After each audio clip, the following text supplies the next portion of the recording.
امشب در 24 تاکید وزیر خارجه ایران بر پایبندی جمهوری اسلامی به تعهدات هسته‌ای. عراقچی میگه همکاری ایران با آژانس زیر نظر شورای عالی امنیت ملی انجام میشه. گفتگوهای محرمانه اسرائیل با کرملین درباره ایران. شبکه کان اسرائیل میگه مقامات این کشور به دنبال راه حلی دیپلماتیک برای تحولات مربوط به جمهوری اسلامی و سوریه هستند. تلاش تهران برای کوبیدن هرچه محکمتر بر طبل پیروزی. صدا و سیمای جمهوری اسلامی سرودی با مضامین یهود ستیزانه پخش کرد. وال استریت ژورنال میگه رویه تهران شبیه به رویکرد قاهره بعد از شکست از اسرائیل. از استودیوی ایران اینترنشنال این 24 است با فرداد فرهزاد. بینندگان ایران اینترنشنال در ایران و سراسر جهان سلام و وقت بخیر. وزارت خزانه‌داری آمریکا ساعتی پیش ده‌ها فرد و نهاد مرتبط با جمهوری اسلامی و حزب الله را تحریم کرد. در این فهرست نام چند شهروند لبنانی و شرکت‌هایی در حوزه کشتیرانی، پتروشیمی، حمل و نقل از ایران، امارات، لبنان، ترکیه، پاناما، هند و جزایر مارشال دیده میشه که در صادرات نفت و پتروشیمی ایران نقش داشتند. کانال 12 اسرائیل هم گزارش داده آمریکا در حال رایزنی برای آغاز دور جدید مذاکرات هسته‌ای با جمهوری اسلامی که احتمالاً از هفته آینده در اسلو برگزار میشه. این رایزنی‌ها بین استیو بیتکاف نماینده ویژه ترامپ و وزیر خارجه ایران در جریانه. اسرائیل هم چند روز پیش از آغاز این گفتگوها مطلع شده و ران درمر وزیر امور راهبردی اسرائیل اخیراً در واشنگتن با مقامات آمریکایی درباره خطوط قرمز مورد نظر تل‌آویو گفتگو کرده. پیشتر هم وزیر خارجه جمهوری اسلامی در مصاحبه با شبکه CBS گفته بود فکر نمی‌کنه مذاکرات به این زودی‌ها از سر گرفته بشه. من فکر نمی‌کنم به این زودی فکر نمی‌کنم مذاکرات به این زودی از سر گرفته بشه. در حال حاضر ما در دوران پس از جنگیم. احساسات به شدت بالاست. مردم برای از دست دادن عزیزانشون عزادارن، سوگواری می‌کنند و از آمریکا و اسرائیل خشمگینند. احساسات ضد آمریکایی و احساسات ضد اسرائیلی همچنان بالاست. درب دیپلماسی البته هیچ وقت به طور کامل بسته نمیشه.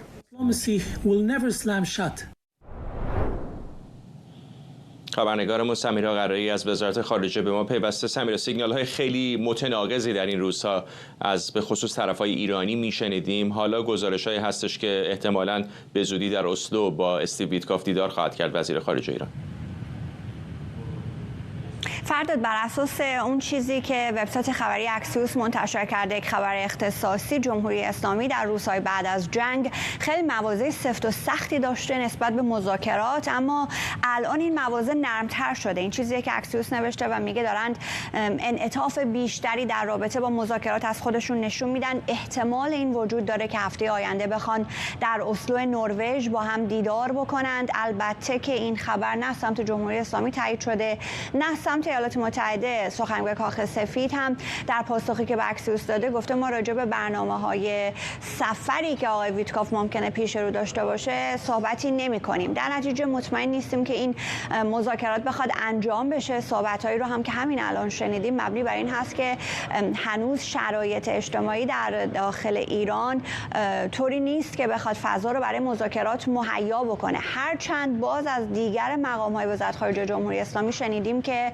جمهوری اسلامی به کل در رو به روی دیپلماسی و مذاکره نبسته. باید ببینیم سرانجامش چه خواهد شد و بعد از طرفی اگر که ایالات متحده بخواد با طرف جمهوری اسلامی بنشینه، مفاد و محورهای مذاکره و گفتگو حول چه خواهد بود؟ اگر بحث هسته‌ای است، ایالات متحده از این سو معتقده که جمهوری اسلامی الان به دنبال مسئله هسته‌ای نیست یا تأسیسات هسته‌ای جمهوری اسلامی تا حد بسیار زیادی نابود شده یا به گفته رئیس جمهوری آمریکا به کل نابود شده.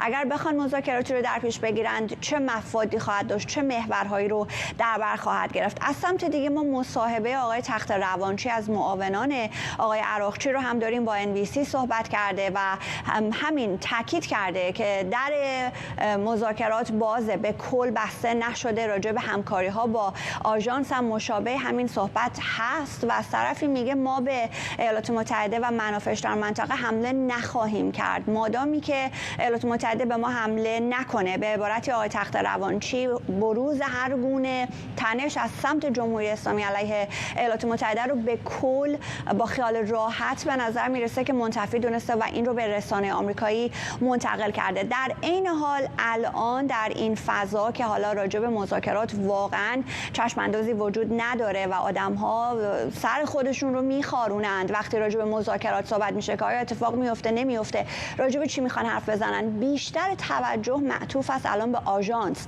سرنوشت اورانیوم 400 کیلوگرم که 60% غنی‌سازی شده که معلوم نیست چه سرنوشتی پیدا کرده. آیا جمهوری اسلامی با آژانس همکاری خواهد کرد نخواهد کرد؟ آیا مکانیزم ماشه که به هر حال مرتبط هست به 2231 به برجام آیا اون فعال خواهد شد یا نه؟ الان به نظر اون بحثا بسیار جدی‌تره، بیشتر دارن راجبش صحبت میکنن و اون چیزی که آقای عراقچی امروز نوشته در شبکه اجتماعی ایکس هم یک مقدار این فضا رو مبهم‌تر کرده. ما میدونیم که مجلس قانونی رو در واقع لایحه‌ای بود بدل به قانون شد، دولت پزشکیان هم این رو ابلاغ کرد که معلق بکنن همکاری‌ها رو با آژانس. الان آقای عراقچی میگه که ما همکاری‌هامون به موجب NPT با آژانس ادامه داره، متعهدیم به تعهدات پادمانی خودمون بر اساس NPT و الان همه چیز و این همکاری‌ها از طریق شورای عالی امنیت ملی باید دنبال بشه که این حرف بسیار مبهم است و روشن است که شورای عالی امنیت ملی چه نقشی رو الان قراره در رابطه با آژانس ایفا کنه. آیا فقط یک نقش سیاسی است در سطح کلان سیاست‌گذاری است، در رابطه با مسائل فنی است، بازرسان آژانس؟ هیچ کدام اینها روشن نیست الان. فرداد. ممنونم از تو سمیرا قرایی از وزارت خارجه آمریکا در واشنگتن دی سی. عباس عراقچی وزیر خارجه ایران اخبار مربوط به نقض تعهدات ایران به معاهده منع گسترش تسلیحات هسته‌ای رو تکذیب کرده و گفته ایران همچنان به تعهداتش و توافقنامه پادمان پایبنده. عراقچی در پستی در اکس نوشته به دلیل حملات غیر قانونی اسرائیل و آمریکا به تأسیسات هسته ایران همکاری با آژانس بین‌المللی انرژی اتمی از این پس زیر نظر شورای عالی امنیت ملی انجام خواهد شد. این اظهارات عراقچی در حالیه که مجلس هفته پیش و یک روز بعد از شروع آتش‌بس میان اسرائیل و ایران در قالب یک طرح دوفوریتی قانون الزام دولت به تعلیق همکاری با آژانس بین‌المللی انرژی اتمی رو به تصویب رسوند. این مصوبه فوراً به تایید شورای نگهبان هم رسید. خبرنگارمون مرضیه حسینی از کنگره آمریکا با ماست. چه هست مرضیه دریافت عمومی در مورد این موقعیتی که الان ایران در مقابل آژانس داره، به خصوص یک بعد از تصویب این قانون در مجلس و دو حالا بعد از اظهارات عراقچی؟ فرداد، سمیرا به خوبی به نکات مربوط به آژانس و گزینه مذاکره بر روی میز آمریکا و ایران اشاره کرد. اجازه بده ما اون گزینه دیگر رو در مورد جنگ صحبت بکنیم. به نظر میرسه صداهای جنگ طلب همچنان شنیده میشه اینجا در کنگره آمریکا، در خارج از کنگره. خیلی ها میگن خب مسئله مذاکرات یک طرف قضیه است، اما بعد از اینکه پنتاگون روز گذشته اومد اعلام کرد که خود پنتاگون اعتراف کرد بر اساس ارزیابی‌های پنتاگون برنامه هسته ایران 1 تا 2 سال عقب افتاده. خب حالا این مقدار وضعیت روشن‌تر شد. می‌تونیم در طول 10-11 روز گذشته مشخص نبود که چقدر تأسیسات هسته ایران آسیب دیده و خود همین ابهام احتمالاً یک مقدار وضعیت رو برای آقای ترامپ پیچیده‌تر می‌کرد. حالا که مشخص شده تأخیر 1 یا 2 سال خواهد بود، حالا دوباره صحبت از جنگ، دوباره صحبت از حمله نظامی رو ما میشنویم. چه اینجا از در واقع افرادی که به شدت افراط‌گرایانه در داخل کنگره آمریکا گزینه جنگ رو مطرح می‌کنن، مثل آقای لینزی گراهام، مثل آقای فترمن، و چه حتی خارج از اینجا. من دیدم آقای جان بولتون یک مقاله منتشر کرده در یکی از رسانه‌های جریان اصلی آمریکا و تاکید کرده دست آقای ترامپ درد نکنه و کار رو پیش برد ولی کار رو تمام نکرد. آقای بولتون میگه آقای ترامپ در این حملات در واقع هیجان زده شد، بلافاصله سریع فرصت آتش بس رو فراهم کرد و چیزی که الان می‌بینیم ما با اشاره به صحبت‌های آقای گروسی، با اشاره به صحبت‌های پنتاگون و اینکه برنامه هسته ایران کاملا قابلیت اثرگیری داره، تاکید این هست که کار در ایران وقتی تمام میشه که رژیم تغییر کنه. این رو آقای جان بولتون میگه. میدونیم بارها پیش از این هم بر همین مواضع خودش تاکید کرده. میگه تا زمانی که حکومت جمهوری اسلامی باشه رویای دستیابی به برنامه نظامی و بمب هسته‌ای در ایران وجود داره و کار آقای ترامپ و کار دولت آمریکا در ایران هم این هست که اون برنامه برچیده بشه، کاملا مشابه برنامه لیبی. آقای بولتون میگه وقتی که ایرانی‌ها تمام اورانیوم غنی شده خودشون رو نه تنها به ما بگن کجاست بلکه بیارن در اختیار ما قرار بدن، ما اورانیوم رو بیاریم اینجا در ایالت تنسی آمریکا، همون جایی که برنامه هسته‌ای لیبی رو ما منتقل کردیم اونجا ذخیره‌اش بکنیم، اون موقع با خیالمون راحته که مشکل ایران حل شده، اما این اتفاق نمیفته، چرا که ملاها یا حکومت جمهوری اسلامی به خوبی دیدن چه بر سر قذافی اومد، میدونن عقب نشینی به معنی قذافی شدن هست. در نتیجه این فقط کاری است که توسط دولت آمریکا به اتمام میرسه. من مقاله یک مقدار مبهم بود، اما به نظر میرسه که آنچه که آقای بولتون میخواد خیلی مشابه چیزی هست که اینجا در کنگره آمریکا بهش تاکید میشه، حمله نظامی متواترتر به جمهوری اسلامی. آقای بولتون تاکید کرده هر کسی که میگه حمله به ایران احتمالاً سناریوی حمله به عراق رو برای دولت آمریکا ایجاد میکنه در اشتباه هست. اولا که ایران با عراق متفاوت هست، مشکل ایران بزرگتر از مشکل عراق هست و اینکه ما قرار نیست سرباز بفرستیم به ایران. اگر قرار هست برنامه هسته ایران با حملاتی که صورت گرفته فقط 1 تا 2 سال عقب بیفته، این حملات باید به طور متواتر صورت بگیره تا این برنامه به طور کامل نابود بشه و جمهوری اسلامی بپذیره که در واقع اورانیوم غنی شده خودش رو در اختیار آمریکا قرار بده. ممنونم از تو. مرضیه حسینی، همکارم در کنگره آمریکا. ساعتی پیش ترامپ و پوتین درباره ایران و خاورمیانه گفتگو کردند. مشاور کرملین گفته در این گفتگوی مفصل تلفنی پوتین بر اهمیت حل و فصل موضوع ایران صرفاً از طریق ابزارهای دیپلماتیک تاکید کرده. به گفته این مقام رئیس جمهوری روسیه گفته مسکو از اهدافش در اوکراین عقب نشینی نمی‌کنه، اما همچنان به یک راه حل دیپلماتیک برای این درگیری علاقه‌منده. در این گفتگو ترامپ هم موضوع پایان سریع جنگ رو مطرح کرده. آرش علایی از کاخ سفید به ما پیوسته. آرش، این گفتگو در شرایطی که چند روز دیگه آقای نتانیاهو هم عازم کاخ سفید خواهد شد، چه میدونیم در مورد گفتگوهای کرملین با کاخ سفید و چه روی کردی دو طرف دارن در مقابل برنامه جمهوری اسلامی؟ فعلا جزئیاتی که ما میدونیم از این گفتگویی که تقریبا 1 ساعت به طول انجامید است بین آقایان پوتین و ترامپ از طریق کاخ کرملین و مشاور ارشد کرملین یوری اوشاکوف داده شده است. هنوز کاخ سفید جزئیات این گفتگو را اعلام نکرده است. از صحبت‌های یوری اوشاکوف اینجوری برداشت می‌شود که تغییر بزرگی به وجود نیامده است. داستان هنوز به نظر می‌آید که گیر کرده است سر آتش‌بس بین اوکراین و روسیه. روس‌ها معتقدند که اهدافشون رو هنوز بهش دستیابی پیدا نکردند و آقای اوشاکوف گفت پوتین به ترامپ تاکید کرده است که تا زمان دستیابی روسیه به اهداف از پیش تعیین شده‌اش در اوکراین این حملات ادامه پیدا خواهد کرد. مطبوعات آمریکا این رو تعبیر کردن به اینکه کاخ سفید در آینده نزدیک موفقیتی نخواهد داشت برای اینکه صلح بین این دو کشور به وجود بیاورد. غیر از اون میگویند که در مورد مسئله ایران هم صحبت کردند. یوری اوشاکوف به خبرنگاران در کاخ کرملین گفته است که آقای پوتین همونجور که تو گفتی گفته برنامه هسته جمهوری اسلامی مسئله اتمیش بین اسرائیل و ایران باید از طریق دیپلماتیک حل شود. اما واقعیت این است که ولادیمیر پوتین هیچ اهرم فشاری نه بر اسرائیل دارد نه بر آمریکا دارد و داستان هم این است که این حرف رو خیلی ها میگویند آقای پوتین زده است فقط برای اینکه بگوید که جانب ایران رو میخواهد بگیرد در این قضیه بدون که اهرم فشار خاصی داشته باشد. صحبت ها در مورد اینکه مرحله بعدی برای دستیابی به صلح چه خواهد بود بین اوکراین و روسیه الان به اینجا رسیده است فرداد که روس‌ها میگویند مذاکرات باید موازی با حملات صورت بگیرد و در این مذاکرات هم فقط به صورت دو جانبه خواهد بود. روس‌ها میگویند فقط با اوکراین حاضرن بشینند سر میز مذاکره. دفعه قبل که در استانبول دیدار داشتن از دیپلمات‌های آمریکایی خواسته بودن اتاق رو ترک کنند و الان به نظر میاد که آقای پوتین بالاخره به این نتیجه رسیده است که مستقیما با اوکراین باید مذاکره کند و آمریکایی‌ها رو سعی کند از این مسئله کنار بگذارد. در این حال در کاخ سفید خوشبینی‌های زیادی وجود داشت در مورد اینکه توانایی رسیدن به نوعی از آتش‌بس یا حداقل یک صلح بین دو کشور قرار است به وجود بیاید. با این مکالمه به نظر میاد که مواضع دو کشور مشخص شده است. روابط آقای پوتین و ترامپ به سردی گراییده در 1 ماه اخیر. یک سری از مطبوعات هم فرداد اینجا گمان زنی کرده بودند 2 روز پیش در مورد یکی از بسته‌های کمک‌های نظامی پنتاگون متوقف کرد بعضی از این بسته‌های نظامی رو به اوکراین. پنتاگون میگوید دلیلش این است که مهمات در آمریکا در انبارهای مهمات بسیار کم شدند. اوکراینی‌ها تعداد زیادی از گلوله‌های خمپاره را استفاده می‌کنند که آمریکایی‌ها می‌گویند خودشون احتیاج دارن در جنگ.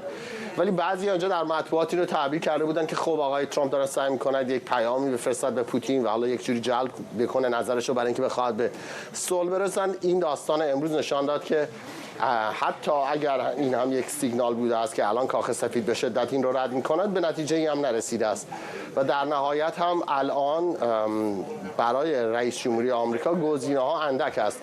فقط می‌تواند به این سمت برود که فشار اقتصادی بیشتری به روسیه وارد کنند.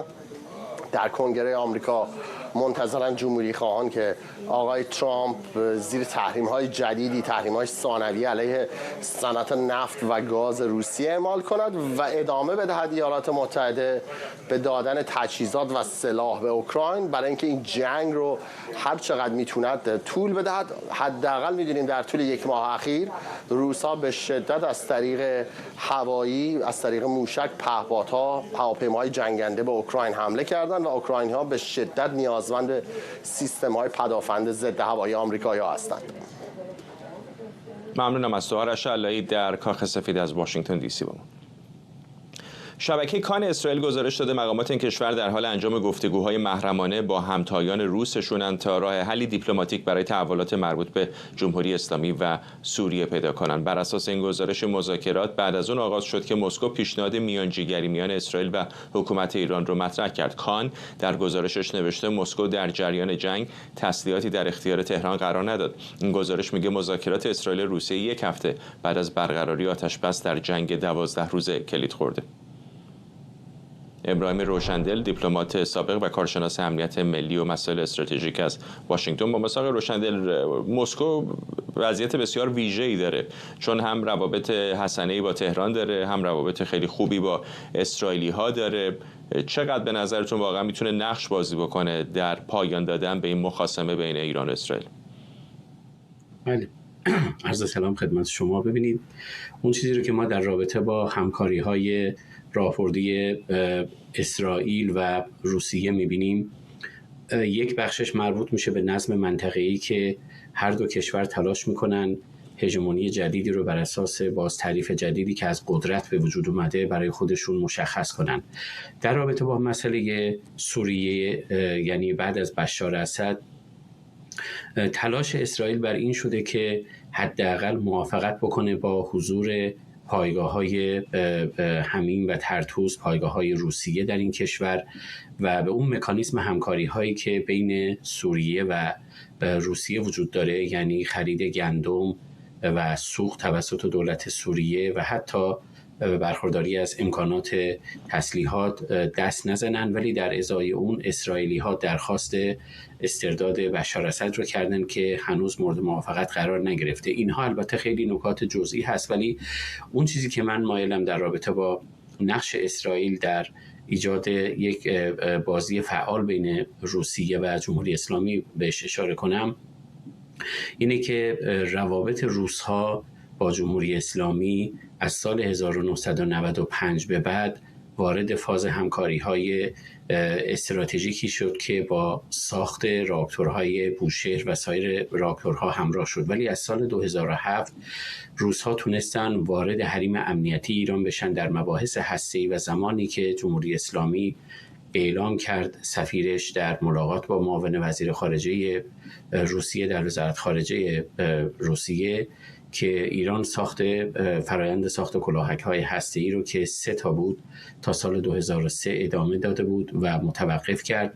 اعتراف سفیر ایران به این مسئله باعث شد که روس‌ها ورود جدی به حریم امنیتی جمهوری اسلامی در بحث هسته‌ای بکنن و حتی ما در سال 2020 که وارد فاز همکاری‌های جمهوری اسلامی در مذاکرات با اروپایی بودیم، آقای اولیانوف نقش مراقب رو داشت. پس بنابراین اینجاست که من باید بهش اشاره کنم که اسرائیلی‌ها معتقدند که ظرفیت روس‌ها برای ایجاد انعطاف در مواضع هسته‌ای ایران خیلی محسوس هست و دارن از این منظر تلاش میکنن که جمهوری اسلامی رو وادار به قبول شرایطی بکنن که فقط یک بخشش ضرورت خروج اورانیوم 60% از ایران هست. بخش‌های بعدی در رابطه با توقف غنیسازی هست و یک سری همکاری‌های راهبردی که کمک میکنه به اسرائیل که فشار رو روی جمهوری اسلامی بیشتر بکنه برای ضرورت خروج اورانیوم 60% از ایران و روس‌ها طبیعتاً در این رابطه به نظر من منعطف خواهند شد و این قابل پیش بینی هست. یک برداشت عمومی وجود داره آقای روشندل که روسیه علیرغم حمایت کلیش از جمهوری اسلامی در این جنگ 12 روزه آنقدرها هم پشت سر جمهوری اسلامی نایستاد. آیا این با واقعیت‌های روی زمین هم منطبق هست و اگر هست چقدر میتونه روی نگاهی که جمهوری اسلامی حالا به مسکو داره تاثیر بذاره؟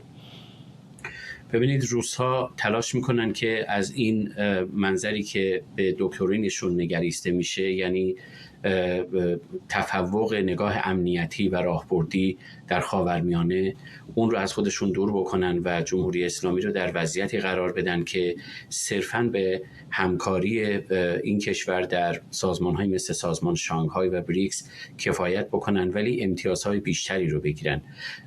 پوتین به شخصه در ملاقات‌هایی که در سطوح عالی و در سفر اخیر آقای عراقچیان به مسکو اتفاق افتاد، هیچ تضمینی برای مداخله در حمایت از جمهوری اسلامی، به ویژه کمک‌های راداری که میتونست به جمهوری اسلامی داشته باشه، ارائه نداد. بیشترین ضربه‌ای که جمهوری اسلامی از اسرائیل خورد در بخش همکاری‌های راهبردی نظامی بود که شامل خرید هواپیماهای سوخو 35 بود که اصلا خبری از اونا نبود، یا موشک‌های S-400 بود. یعنی میخوام عرض کنم که در بخش تسلیحاتی روس‌ها مایل به این نیستن که دست ایران رو اینقدر باز بذارن که بتونه در مقابل اسرائیل حرفی برای گفتن داشته باشه. ولی هر چی که هست، با توجه به حضور تقریباً بیش از 2 میلیون روس‌تبار در خاک اسرائیل و حمله که بعد از 7 اکتبر اتفاق افتاد، طبیعتاً یک نگاهی رو آقای پوتین تحت فشار افکار عمومی روس‌ها داره که خیلی به جمهوری اسلامی در این رابطه چراغ سبز نشون نده. به طور کلی اصلا این تنشی که الان بین ایران و اسرائیل دست کم برای 12 روز به جنگ هم منجر شد، چیزی هست به نظرتون که راه حل دیپلماتیک داشته باشه یا رویارویی دیر یا زود اجتناب ناپذیره؟ ببینید، اون چیزی رو که ما میتونیم بگیم زخمی که سرش باز شده در مورد جمهوری اسلامی هست، وجود اورانیوم غنی شده 60% هست که هنوز معلوم نیست که چقدر از اون در سایت فردو نابود شده، با اینکه خب خیلی اظهار نظرات متفاوتی ما میشنویم. ولی این قبل از اینکه حمله صورت بگیره، این قابل پیش بینی بود که جمهوری اسلامی با توجه به پتانسیلی که حتی در حد اقلش به یکی از راکتورهای هسته‌ای جمهوری اسلامی اتفاق میافتاد، بتونه اون مابقی اورانیوم رو نگه داره و این عدم شفافیتی که با تصمیم جدید دولت جمهوری اسلامی در مقابل آژانس بین‌المللی انرژی اتمی گرفته و این ایجاد شده که تعلیق در همکاری صورت گرفته، ابهامات رو در مورد جمهوری اسلامی و نقش‌های بعدیش بیشتر میکنه. ولی ما این رو نباید فراموش بکنیم که این تهدیدات برای اسرائیل و آمریکا زمانی اوج گرفت که جمهوری اسلامی با توجه به تجربیات تلخ یا شکست خورده پرتاب موشک‌های ماهواره‌بر با روس‌ها همکاری‌هایی رو آغاز کرد و طبیعتاً میشه گفت که این تهدیدات رفته رفته در حال ازدیاد است. من راه حل دیپلماتیکی که میتونم توصیه بکنم این که جمهوری اسلامی باید به یک بازبینی درست و حسابی در رابطه با سیاست خارجیش دست بزنه، تمام اورانیوم رو باید تحویل بده و تلاش بکنه که نقش بازرسی‌های بین‌المللی رو برای شفاف‌سازی در فعالیت‌های نظامیش و هسته‌ایش بپذیره، به خاطر اینکه شرایط کشور رفته رفته به سمتی داره میره که این نگاه‌های رادیکال کشور رو اگر وارد فاز حمله نظامی اسرائیل بکنه، تقریباً پیدا کردن راه حل‌های آتش‌بس یا ایجاد یک صلح پایدار سخت‌تر خواهد بود. ممنونم از شما. ابراهیم روشندل، دیپلمات سابق و کارشناس امنیت ملی از واشنگتن. روزنامه وال استریت ژورنال در مقاله ادعاهای اخیر خامنه‌ای درباره پیروزی بر اسرائیل و آمریکا رو بزرگنمایی خونده و اون رو با سنت تاریخی دشمنان اسرائیل مثل مصر در جنگ‌های 1967 و 1973 مقایسه کرده که شکست رو پیروزی جلوه می‌دادن. این روزنامه توییت‌های خامنه‌ای درباره له شدن رژیم صهیونیستی و سیلی محکم با آمریکا رو با صحنه‌ای از فیلم کمدی مانتا پایتون و جام مقدس مقایسه کرده که شوالیه‌ای شکست خورده همچنان ادعای مبارزه داره. وال استریت ژورنال پیش بینی کرده ایران هم مثل مصر در گذشته ناچار به پذیرش واقعیات شکست خواهد شد. علی سعدزاده، تحلیلگر مسائل خاورمیانه از فرانکفورت با ماست. آقای سعدزاده، در هر جنگی تا یک اندازه بالاخره داستان روایت ها رو میشه فهمید، به خصوص طرفی که ضعیفتر هست برای حفظ چهره ناچار خواهد بودش که دست به تبلیغات بزنه. ولی چقدر برای خود جمهوری اسلامی خطر وجود داره که این پروپاگاندایی رو که دارن به خصوص در رسانه هاشون برای عموم مطرح میکنن خودشون هم باورشون بشه؟ خودشون باورش شده، یعنی نحوه تبلیغش برای طرفدارانش گویا این حرفها با واقعیت ربط داره. ولی بعضی ها میگن که اگر خامنه‌ای از پناهگاهش بیاد بیرون و واقعا ببینه چه شده، امکان داره در این حرفاش تجدید نظر بکنه. ولی در این حال این حرفها رو که زده، بعضی ها میگن علتش به خاطر این است که برای نگهداری همون کسانی که هنوز در حول و حوش خودش هست و دلداری دادن به طرفدارانش هست و این ناشی از بی اطلاعی نیست، این تعمدن هست، چون به هر حال در همین سخنرانی آخرش که از پناهگاهش در اون ویدیوتک اعلام کرد، گفت پذیرفت که سران اصلی سپاه و ارتش کشته شدن. بنابراین بی اطلاع چندان هم نیست. ولی این حرف شما درسته، این سابقه داره با مسئله این که دیکتاتورها معمولاً به زحمت شکست رو میپذیرند. چون شکست پذیرفتن شکست یعنی اقرار به این که قدرت ندارند. ولی وقتی دیکتاتورها تمام حکومتشون و اقتدارشون به قدرت هست و بپذیرند که در اثر نداشتن قدرت شکست خوردن، این است که براشون خیلی خیلی مشکله و سعی میکنن که هر شکستی رو هم به عنوان پیروزی مطرح کنن. ولی این مسئله دیگه مهمی است بقیده من و اونو ما نادیده میگیریم و اینکه ما پیروز شدیم بر آمریکا و پیروز شدیم بر اسرائیل در منطق خود خامنه‌ای درسته. چرا؟ برای اینکه اگر به یاد داشته باشید هم نتانیاهو هم بخشی از مخالفین و همه اعلام کرده بودند که احتمال داره که این جنگ شروعی باشه برای پایان این رژیم و شروعی باشه برای قیام مردم. ولی به هر دلیل قیام مردم صورت نگرفت و اینکه چه دلایلی داشته که چرا مردم در این شرایط عجیب دست به قیام عمومی نزدن، علیرغم اینکه 80% مردم مخالفن، بحثی جداگانه و خیلی مفصل هست. ولی در این حال اینکه مردم به هر حال قیام نکردند و برخلاف اون چیزی که پیش بینی شده بود از جناب نتانیاهو و دیگران، در حقیقت تهران رو ترک کردن و جاهای دیگر رو ترک کردن و به سکوت برگزار کردن داستان رو، این رو خامنه‌ای و طرفدارانش به عنوان پیروزی مطرح میکنن، به عنوان، و این از نظر خودش یک پیروزی بود. به همین علت هم هست که در این ویدیوی آخری 18 بار از ملت ایران نام برد و گفت ملت ایران پیروز شده. این همین ملت ایرانی که بلند نشده علیه خامنه‌ای به عنوانش پیروز است. و جالب این هست که این مسئله پیروزی و ملت ایران تنها در ادبیات خامنه‌ای نیست و امروز حتی اعلامیه‌های محمد خاتمی رهبر اصلاح طلبان رو خواندم، اون هم تقریبا همین ادبیات رو داره، از این که مردم قیام نکردن علیه خامنه‌ای این رو پیروزی میدونن، پیروزی ملی میدونن، همشون صحبت از پیروزی ملی میکنن و به این نمیپردازن که اگر مردم در بمباران هوایی توسط یک کشور خارجی تشخیص دادن که در حال حاضر نباید در خیابان‌ها قیام عمومی کنن و یا اصولا نمیتونستن، یعنی شرایط بمباران طوری بوده که هر کسی در پی نجات جان خودش بوده و امکان بسیج عمومی اصلا در چنین شرایطی وجود نداره، اینها رو به حساب این میذارن که بله ما پیروز شدیم، چون مردم که ظاهراً میگن مخالف ما هستند اینها نشان دادن که مخالف ما نیستن و ملت پیروز شد. این در حقیقت ادبیاتی است که به عقیده من نه تنها خامنه‌ای داره بلکه حتی بخش از اصلاح طلبان دارن و این به عقیده من ساده‌لوحی و ندیدن شرایط واقعی است که در هر شرایطی مردم قیام نمی کنن، برای اینکه خود اون مردم هم محاسبات خودشون رو دارن. من فکر میکنم یه مقدارم از این که خامنه‌ای از پیروزی صحبت کرده در حقیقت منظورش این بوده که دیدید که من سرنگون نشدم.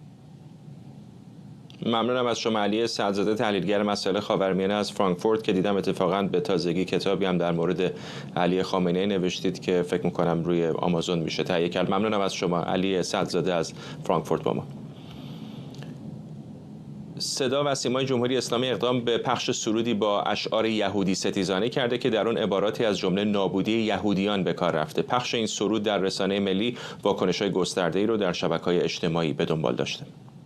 پشت سر سید علی گوش به فرمان امر ولی، ما همه سربازیم با افتخار، ریشه یهودو میکنیم با اقتدار. آرش عزیزی، نویسنده و پژوهشگر تاریخ از کراکوف در لهستان به ما پیوسته. آقای عزیزی، مطمئنم که خودتون هم این کلیپ رو دیدی، در بخشش میگه ریشه یهود رو میکنیم با افتخار. به نظر میسه که حتی برای جمهوری اسلامی هم تا همین اواخر دیگه این مرحله قفل بود. بله، البته جمهوری اسلامی انواع مختلف یهودستیزی رو پیش میبره. این زبان رو ما دیدیم در روزنامه جوان هم استفاده شده این روزها، در این چند هفته اخیر این زبان بالا گرفته متاسفانه در بخش‌های مختلفی. اما به نظر من این رو ما باید در چارچوب سیاست صدا و سیما ببینیم. ببینید صدا و سیما مدت هاست درون حکومت جمهوری اسلامی یک نقش نه تنها خیلی افراطی، میشه حتی گفت نقش آژان پرووکاتور رو دقیقاً ایفا میکنه. یعنی دقیقاً میاد یک سیاست‌هایی رو پیش میبره که خیلی کمک بکنه به اینکه دقیقاً بدترین نوع در واقع افراطی که درون جمهوری اسلامی هست تبلیغ بشه و در ضمن خب یک موضوع رسانه‌ای بشه، همونجوری که من و شما الان داریم راجعش صحبت می‌کنیم. و اگه ما یادمون باشه اینو من مشابه اون حملاتی می‌بینم که صدا و سیما به عربستان سعودی کرده در هفته‌های گذشته. خیلی عجیب بود، یعنی در شرایطی که تمام جمهوری اسلامی خواهان بهبود روابط با عربستان سعودی بوده و اینها چندین بار، یعنی فقط یک بار برنامه‌های اومدن علیه آل سعود پخش کردن، برنامه‌های خیلی نجات پرستانه علیه سعودی‌ها داشتن و این رو هم شاید بشه از اون زاویه دید و من امیدوارم حالا به این سمت نریم که این نوع ادبیات یهود ستیزانه وسیع‌تر استفاده بشه. ولی ما از سوی دیگه می‌بینیم که خب طبق بسیاری از گزارش‌های یهودی، ولی واقعا اینطوری آقای عزیز، چون من می‌بینم هر موقع یک چیز افراطی از جمهوری اسلامی شنیده میشه میگن که اینا بخش‌های افراطی جمهوری اسلامی هستن. آیا این اصلا خود نظام جمهوری اسلامی نیست که دیگرانی مثلا خود اصلاح طلبان تصور دیگری یا ازش دارن یا میخوان منعکس بکنن؟ آیا واقعا چی میگن از کوزه همون نمیتراوه که در اون هست؟ این خود نظام جمهوری اسلامی روحش همینی نیستش که در تلویزیون الان داریم میبینیم؟ نه، ببین نظام‌ها روح ندارن. نظام‌ها یک واقعیت‌های اجتماعی هستن، دستجات مختلف دارن. یک واقعیت مسلم هست که دستجات مختلف درون جمهوری اسلامی همه یک راه رو دنبال نمی‌کنن، چه از نظر عقیدتی و چه از نظر قبول دارم. ولی چقدر رهبر جمهوری اسلامی به عنوان دیکتاتور ایران حرف شنوی داره از اون صداهای دیگر؟ کجاست رهبر جمهوری اسلامی که تو کوزه قایم شده الان یک ماه؟ اگر رهبر جمهوری اسلامی تصمیم گیرنده بود که اصلا معلوم نیست ایشون تصمیم گیرنده باشه حتی بعد مدتی. ببینید بله شاید هم حالا زمانی هم که قدرت داشت شاید که ایشون مثلا به حرفای بقیه گوش نمیداد، اما نهایتا ببینید ما رویکردهای مختلفی در حکومت وجود داره و بله آقای خامنه‌ای هیچ وقت سر مسائل اصلی کوتاه نمیاد. ببین مثلا من چند تا نکته خیلی سریع بگم. مثلا فتوای سلمان رشدی، شما اگه از نظر عقلانیت برای منافع خودشون میگفتن، خب این که چرا مثلا شما پافشاری کنی که ما باید یه فتوا برای کشتن یک نویسنده رو بذاریم که آخرش هم متأسفانه آقای رشدی تقریبا جانش رو داد به خاطر همین قضیه. یا انکار هولوکاست که تنها حکومت دنیا که همیشه هولوکاست رو انکار میکرده، آقای خامنه‌ای شخصا هولوکاست رو انکار میکرده. بنابراین این درست هستش که اون افراطی گرایی در به اصطلاح در آقای خامنه‌ای هست و در دستجات مختلفی پشت ایشون هم هست، اما این واقعیت نداره که در تمام هیچ بخش‌های دیگری در اون حکومت ندارن و به طور مشخص نقش صدا و سیما رو عرض کردم دیگه. مثلا در من میفهمم آقای عزیزی که بخش‌های دیگری از حکومت هستن که احتمالاً میگن نه یهودی ستیزی نباید بکنیم، نه حجاب و اینطوری به زور نباید به دختران تحمیل بکنیم، نه هولوکاست رو نباید انکار بکنیم. ولی مهم نیست اونا چه فکر بکنن، نتیجه عملی جمهوری اسلامی همین است که داریم می‌بینیم دیگه. نه مثلا که نتیجهش هم فقط یه چیز نبوده دیگه. اگر یک خطی از اول تا آخر بود اینگونه نبود. ببینید مثلا شما درون جمهوری اسلامی انکار هولوکاست شده 100%، ولی شما مثلا آقای حسن فتحی سریال مدار 0 درجه رو میسازه که یک داستانی هست که اصلا راجع به رابطه عاشقانه یک دختر یهودی در فرانسوی در زمان جنگ جهانی دوم با یک پسر ایرانی و فلسطینی و در اون حکومت هم خیلی دقیقاً مثلا حتی آقای ظریف مثلا وقتی که وزیر خارجه میشه در اول دولت روحانی میاد سعی میکنه انکار هولوکاست احمدی نژاد رو ماسمالی بکنه، در واقع بگه این ما نبوده و اینها. بنابراین این اختلافات وجود دارن و آینده ایران هم الان در یک لحظه تعیین کننده قرار داره که اون رو تعیین میکنن. ولی به طور مشخص اینکه شما بیاید توی تلویزیون برنامه بذارید و اعلام نابودی مردم یهودی رو بکنید، خب اصلا از نظر راهبردی نشون کسایی که اعتقاد امین داشته باشن، از نظر راهبردی یک تیری به پای خود زدنه در واقع. بنابراین اختلافات راهبردی هم وجود داره. ولی نکته‌ای که من خواستم قبلش بگم اینه که مثلا در همین هفته‌ها ببینید میخوام بگم پیچیدگی‌های در زمینه وجود داره. مثلا دستجات، اولا یه سری از یهودیان ایرانی متاسفانه دستگیر شده بودن، طبق بعضی از گزارش‌ها آزاد شدن، گزارش‌هایی که به هیچ وجه هم از نهادهای نزدیک به جمهوری اسلامی نیستن، حتی از خبرنگاران ایرانی اسرائیلی که به حال هیچ خوبی هم با حکومت ایران طبیعتا ندارن، این رو گفتن که به حال نشون میده که اونها خوشبختانه شاید به این سمت نرفته باشیم که یک حمله خیلی گسترده‌تری بشه هموطنان کلیمیمون یهودی در ایران باشه، که این خطر همیشه وجود داره و ما باید نسبت به اون هوشیار باشیم. ولی از سوی دیگر می‌بینیم که مثلا اومدن تصویر سربازان یهودی ایرانی رو در نیروهای مثلا ارتشی ایران رو منتشر کردن که اینا همیشه بخشی از پروپاگاند جمهوری اسلامی هست، ولی خب با این یهود ستیزی آشکار یه تفاوتی داره دیگه. این قبلا هم بوده، مثلا یک فرمانده سپاه بود که کاملا صحبت از محو یهودیان و اینها میکرده، برنامه تلویزیونی که حتی مجری اون تلویزیون موقع بهش آره، ولی در تلویزیون رسمی کشور آقای عزیزی بالاخره ایران بعد از اسرائیل بزرگترین جامعه یهودیان رو داره. من اگر یک یهودی باشم الان در تهران، اصفهان، جای دیگری در ایران نشسته باشم، تلویزیون ایران رو روشن بکنم و ببینم روی آنتن دارن میگن ریشه یهودیان رو میخوایم بکنیم با اقتدار، چه حسی خواهم داشت؟ خب طبعا ببینید این که حکومت ایران یک حکومتی که همیشه یهودستیزی رو تبلیغ کرده و این چیز بسیار شنیع هست. الان در شهر کراکوف با شما صحبت میکنم، همین امروز در سفری از اردوگاه آشویتس راستش دیدار کردم که در اون 1,100,000 یهودی فقط در این یک اردوگاه کشته شدن و من بخش زیادی از زندگیم رو صرف مبارزه با انکار هولوکاست در ایران کردم و مبارزه با یهود ستیزی به عنوان یکی از انواع نجات پرستی. بنابراین هیچ شکی ندارم و در ضمن اسرائیل ستیزی که هیچ کمکی به منافع ملی ایران هم نکرده.